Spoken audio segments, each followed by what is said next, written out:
Bienvenue dans cette nouvelle édition du Non-Stop Info. Voici les titres de l'actualité. Et de 5 pour le président Idriss Déby Itno. Le chef de l'État tchadien réélu pour un 5e mandat avec 61,6% des suffrages sera investi ce lundi à N'Djamena. Au Gabon, la propreté est l'affaire de tous. La journée citoyenne instituée par le président Ali Bongo Ondimba est l'occasion de lutter efficacement contre l'insalubrité. Et puis, animal emblématique du continent africain, la girafe est en voie d'extinction. En cause, le braconnage et la déforestation. Au Niger, une association a décidé de réagir. Mais avant de développer ces titres, quelques 111 000 électeurs santoméens étaient appelés aux urnes ce dimanche pour le second tour de l'élection présidentielle. Ils devaient choisir entre Evaristo Carvalho et le président Manuel Pinto da Costa.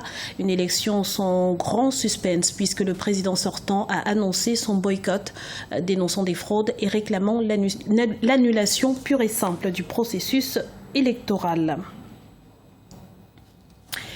Les chefs d'État arrivent progressivement à quelques heures de la prestation de serment du président tchadien Idriss Déby Itno, réélu pour un 5e mandat. Les préparatifs vont bon train à N'Djamena, la ville hôte des festivités. Voyez ce reportage de Mahama Ramadan, notre correspondant au Tchad. À la veille de l'investiture du président Idriss Déby Itno pour son 5e mandat, la capitale tchadienne est au rythme des festivités. Des groupes folkloriques des différentes régions du pays ont convergé vers N'Djamena, la capitale, pour assister à la prestation de serment du président réélu. Souhaiter la bienvenue à tous ces citoyens tchadiens qui sont surtout aux alentours de N'Djamena. N'Djamena rural, N'Djamena urbain, et les Adjar Lamis et les Chari, qui ont décidé, comme un seul homme, de faire la surprise et de venir accueillir nos hôtes de marque. C'est une façon de démentir tous ceux qui ne croient pas encore ou qui rêvent à une utopie quelconque. Eh bien, la réalité est là. De son côté, la mairie de la ville d'N'Djamena s'active pour l'embellissement des quartiers au profit des hôtes attendus. Les habitants des différentes régions du Tchad se sont en effet déplacés massivement vers la capitale. On compte plus de 120 000 personnes. Après avoir voté pour le candidat Idriss Déby, nous sommes venus assister à sa prestation de serment et lui souhaiter bonne chance.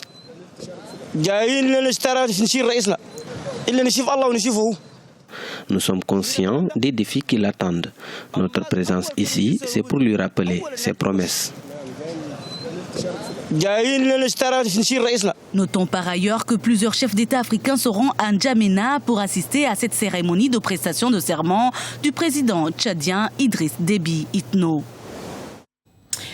Et sachez que vous pourrez suivre la cérémonie d'investiture du président tchadien dans quelques instants sur notre antenne. Mais avant, je vous propose de retrouver Thierry Ngongan, un de nos envoyés spéciaux au Tchad. Thierry, vous vous trouvez en ce moment dans le 5e arrondissement de la capitale N'Djamena où se dérouleront les festivités.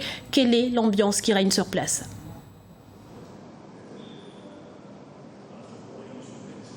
Alors bienvenue à N'Djamena au Tchad où la cérémonie d'investiture du président Déby va avoir lieu dans quelques minutes ici au tout nouvel hôtel le Radisson Blu. Ce qu'on va dire c'est que c'est une ambiance qui est évidemment sécuritaire. Il y a eu quelques manifestations ces derniers jours organisées par le FOCAD. C'était un front de l'opposition qui regroupe donc quelques partis qui sont opposés à cette investiture, à la réélection du président Déby. Le président qui lui a été donc réélu au premier tour après le scrutin du 10 avril dernier, avec 61,56% des suffrages. Alors en ce qui concerne l'ambiance, elle est donc sécuritaire. Il y a aussi une forte présence des présidents africains qui sont là. Depuis hier déjà, je vais vous donner quelques noms.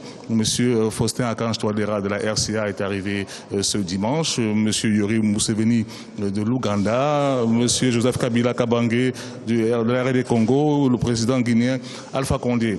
Et ce matin, il y a eu le président Obiangema Bazogo de la Guinée équatoriale, Roch Christian Makaboré du Burkina Faso ou encore Ibrahim Boubacar Keïta du Mali pour ne citer que cela. C'est une dizaine de présidents qui sont donc présents, qui sont venus donc témoigner leur amitié à leur homologue Idriss Déby Itno, qui est en même temps, il faut le dire aussi, le président en exercice de l'Union africaine. On va donc se retrouver dans quelques minutes pour la cérémonie d'ouverture qui va se tenir ici au Radisson Blu Hotel de N'Djamena.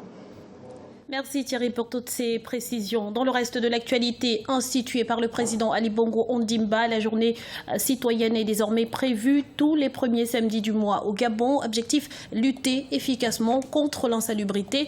Et elle s'est tenue pour la énième fois ce samedi sur l'ensemble du territoire. Un reportage de notre correspondant Serge Kofi.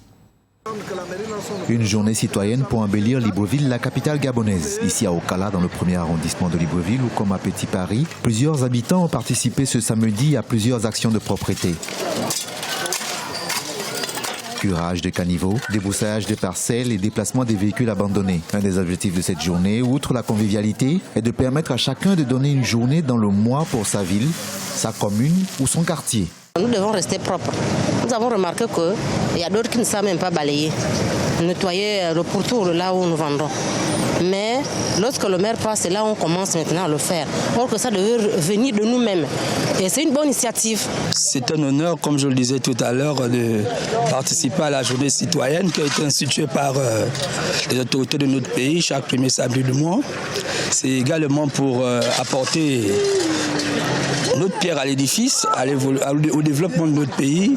C'est pas politique de nettoyer devant chez soi, c'est pas politique de nettoyer son quartier. Je pense que tout Gabonais devait pouvoir faire en sorte que veiller à ce que notre ville soit propre. La journée citoyenne est basée sur le principe du bénévolat. Chaque commune du Gabon est chargée d'accompagner les initiatives des citoyens, à l'exemple de la mairie de Libreville. La seule stratégie que nous utilisons, c'est la sensibilisation.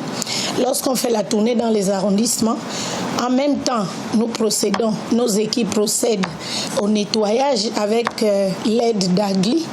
Mais en même temps, nous faisons de la sensibilisation auprès des populations. Il y en a qui suivent. Nous faisons en sorte que la ville soit toujours propre.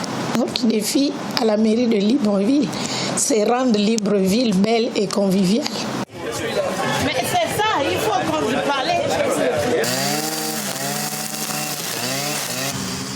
Instituée en Conseil des ministres au mois d'avril 2010, la journée citoyenne est devenue au Gabon une journée où la population se mobilise pour réhabiliter les services ou un espace vert avec une idée qu'il ne s'agit pas seulement de produire une amélioration des équipements, mais aussi de créer un lien social. Mais des années après son lancement, le mouvement semble aujourd'hui à bout de souffle et les populations ne s'approprient pas totalement le concept. De leur côté, les autorités gabonaises le rappellent, plus il y a de citoyens mobilisés, plus la palette d'actions sera importante pour le bien de tous.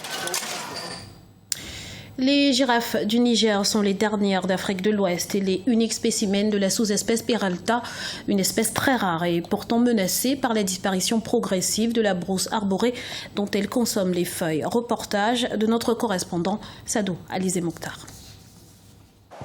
Sur le plateau forestier de Kouré, à 60 km au sud-est de Niamey, la capitale du Niger, vit le dernier troupeau de girafes d'Afrique de l'Ouest.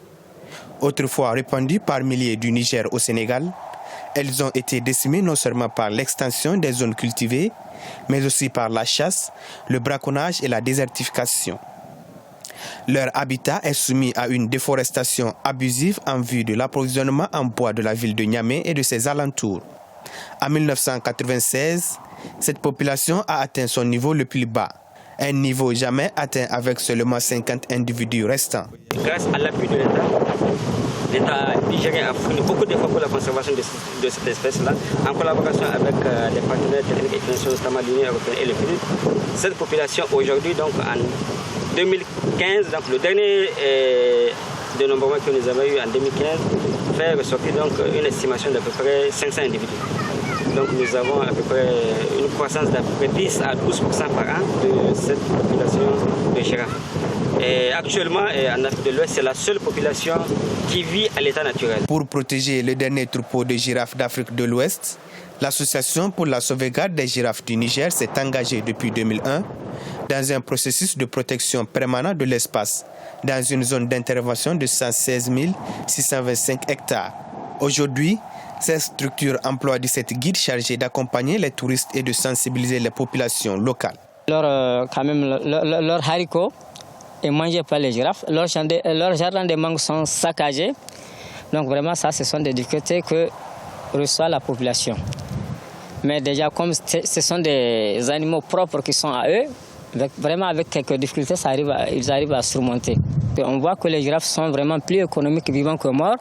De jour au lendemain au jour, la population locale a vu l'importance de la girafe. Les girafes de Kouré attirent plusieurs milliers de visiteurs de diverses nationalités vers le Niger chaque année. Mais les menaces sur ces animaux restent toujours présentes. Les villageois pourraient à nouveau voir d'un mauvais œil la présence de ces girafes car le manque de ressources alimentaires reste le principal problème des habitants de la localité. Du sport à présent, c'est un nouveau coup porté à la crédibilité de l'athlétisme kényan. Son responsable Michael Rotich est visé par une nouvelle enquête. Il est accusé d'avoir réclamé des pots de vin pour donner des informations avant des tests antidopage. Il a été filmé en caméra cachée se vantant de pouvoir prévenir les athlètes de contrôles supposément inopinés. Le comité olympique kényan aurait demandé aux concernés de quitter Rio sur les champs. Rio, où Hassan Dam était très attendu, pourtant il a été sorti dès le premier tour. Le boxeur camerounais, en manque de préparation spécifique pour disputer 3 rounds aux Jeux Olympiques, a été pris de vitesse, contré sur ses initiatives par le Brésilien Michel Borges. Il s'est finalement incliné sur décision unanime de 27-30, mais aura eu le mérite d'avoir représenté le continent sur le ring olympique. Écoutons-le.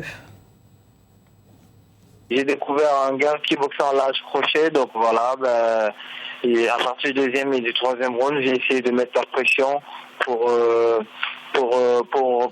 regagner des points parce que j'étais perdant du premier round, donc je le savais. Et je suis quand même étonné du pointage, mais bon, après, vous savez, on peut pas juger parce que le pointage amateur et le pointage professionnel, c'est pas vraiment la même, c'est ce que je découvre. Et puis, je suis un peu déçu par rapport à ça, mais je suis pas déçu de mon travail. J'ai fait ce que j'avais à faire. C'était le journal de la rédaction. Merci de l'avoir suivi. Restez sur Africa 24 dans un instant. Une nouvelle édition de l'information.